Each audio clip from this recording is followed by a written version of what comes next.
Hello and welcome. This is going to be the first lesson where we're going to start setting up the structure of the page. We're going to need to add in a few elements. So I'm starting out with a basic index.html page, and I'm going to be writing all of the script content in here as we're not going to have a lot of HTML, and then link out to a style sheet with a little bit of styling and style properties that we can use with JavaScript code.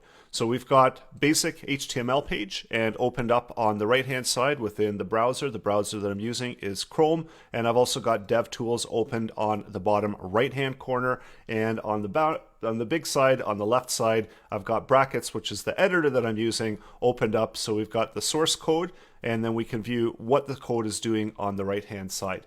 So let's start by creating a few HTML elements, and these are going to be the ones that we're going to use in order to update and add content into. So we want to start by adding in and creating an area to track the score. So we could just give it a name of score, and then creating a span so that we have something to select and update. So a class, and this can just be score. And then one more where we've got lives, and we want to decrease the amount of lives that the player, so every time that the ball goes off screen, it will decrease one of these lives. And again, we're going to grab it by the class name lives and update it via JavaScript. And then one more element, and the rest we will do with JavaScript. So this one can be our main container. So this is where all of the gameplay is going to happen, and all of the dynamic content is going to update using the script.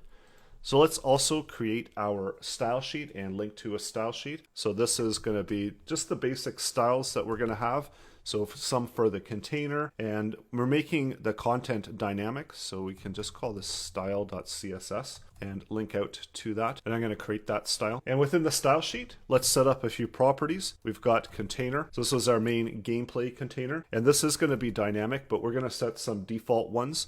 So whatever it adjusts to, our JavaScript should adjust as well. And I'll make this one fluid, so it's 80%. And again, we're only applying some basic styling in order to get started. And you can customize this as needed. The overflow, will hide the overflow. Give it a border so that we can tell where it's located for now. I'm going to move it slightly off the top, so margin top. And we'll set position to relative. And also we'll set for score as well as for lives. I want to make the font really big. And we're going to also need to set up a class for the bricks.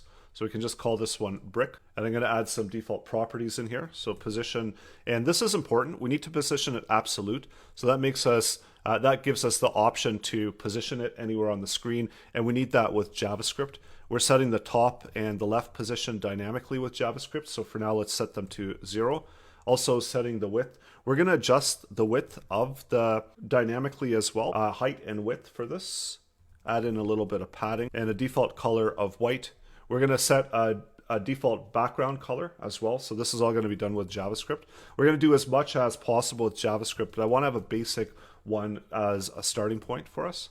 Border of white, font size 1.8 EM, and then one last one. We'll do a line height of 40 pixels. So that should be pretty good, and we'll just save that. And of course, we're not going to see anything yet, and until we introduce the JavaScript.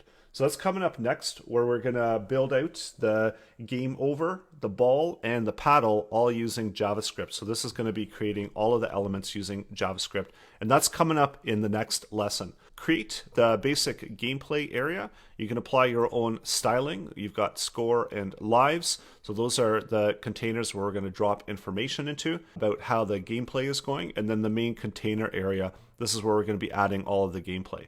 So make sure that you have all of the elements ready to go, and we're going to connect to them using JavaScript. And coming up, and all the following lessons are all going to be just JavaScript. So that's still to come.